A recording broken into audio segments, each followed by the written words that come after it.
আমরা মেয়েরা চুলের যত্ন নিতে কিন্তু কম করি না। যেরকম আমরা স্কিনের ব্যাপারে খুবই সতর্ক থাকি। কি মাখলে স্কিনটা ভালো গ্লো করবে।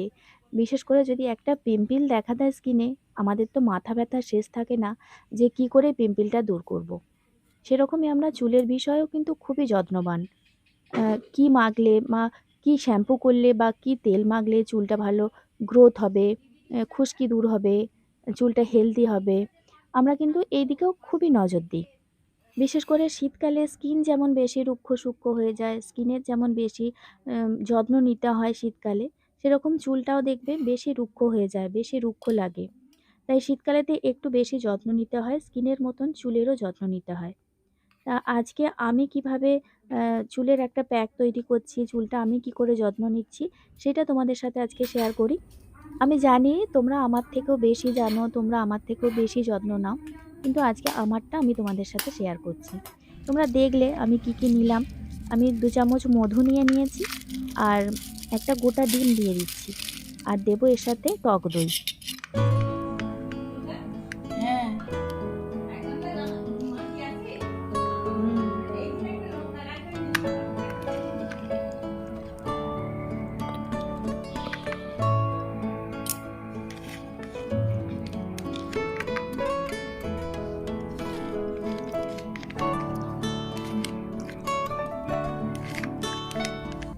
আর এই প্যাকটা মাসে অন্তত ২ থেকে ৩ বার আমি লাগাবার চেষ্টা করি।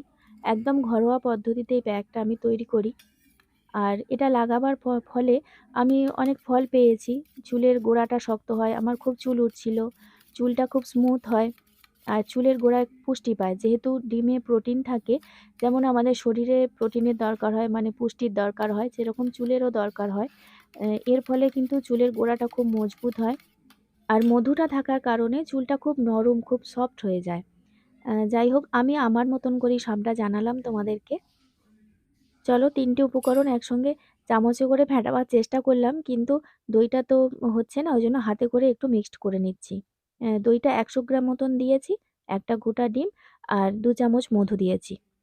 চলো এবার মাথায় এপ্লাই করি।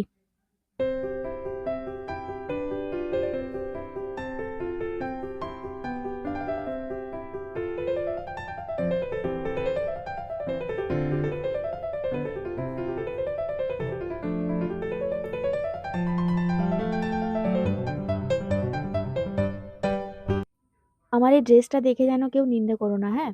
রংটা উঠে গেছে তো তাই বলছি। এটা হচ্ছে আমার রূপচর্চা করার নাইটি। যখন স্কিনে কিছু মাখি বা মাথায় কিছু মাখি, হেনা করি, তখন এই ড্রেসটা আমি পরি। বিশেষ করে ডিম মাখার সময় যে ড্রেসটা পরে ডিমটা মাখবো, যতই কাছি না কেন, যতদিন পরবো ততদিন কিন্তু এই ডিমের গন্ধটা থেকেই যায়।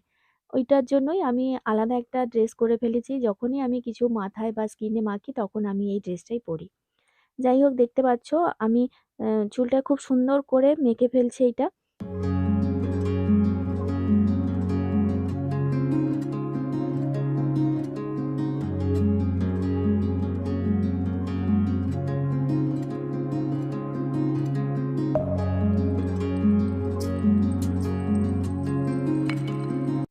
বেশ কয়েক মাস হলো, মানে ৬ মাসের একটু কম হবে। এটা নিয়মিত আমি মাখি প্রত্যেক সপ্তাহে, সপ্তাহে মাখি। এটার ফলে কিন্তু আমি ভালো ফল পেয়েছি। বিশেষ করে আমার ডগা ফাটার সমস্যা চলে আসছিল চুলেতে। একটা চুলের ডগাতে ২-৩ টে করে মুখ চলে আসছিল।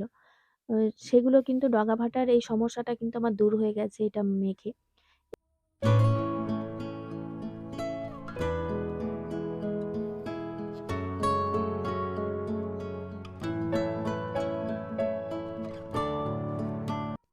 আমার চুলটা কিন্তু খুব একটা লম্বাও নয়, খুব একটা ছোটও নয়।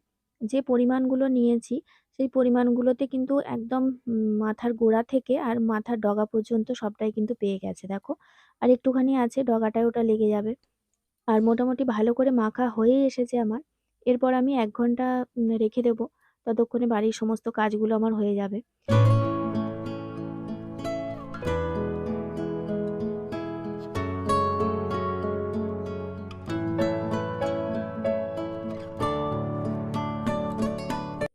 ১ ঘন্টা রাখলে মোটামুটি এটা শুকিয়ে যাবে। আর তারপরেতে ভালো করে কিন্তু শ্যাম্পু করে নিতে হবে। যেহেতু ডিমটা আছে, মাথায় না হলে কিন্তু দুর্গন্ধ ছাড়বে।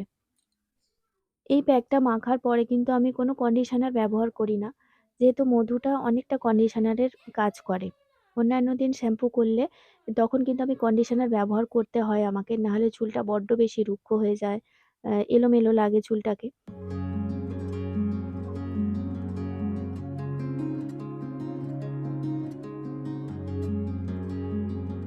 তবে ১ম এই তোমাদেরকে আমি বলছিলাম যে মেয়েরা বেশি সচেতন এখন চুল নিয়ে।